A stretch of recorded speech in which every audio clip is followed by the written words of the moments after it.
Si Maria ay ating iginagalang, kinikilala bilang ina ng Diyos. Si Maria ay binibigyan natin ng parangal. Pagkilala sa ating mahal na ina, paggalang sa ating mahal na ina. Si Maria, ginampanan niyang lahat ang tungkulin ng pagiging isang nanay. Simple, payak na babae. Walang bahid kasalanan. Birhen. Bukod tanging pinagpala sa babaeng lahat. Ang siya lamang ay maging huwagan natin.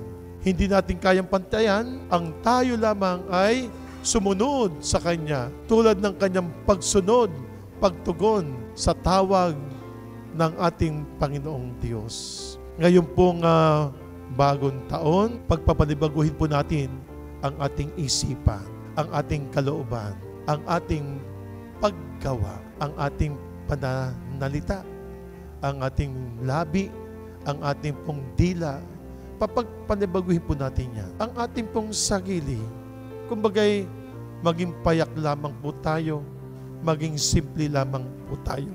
Sabi nga po, di ba? At tulad po ni Maria, isang simpleng babae, payak na babae, dalaga, birhen, ina ng Diyos.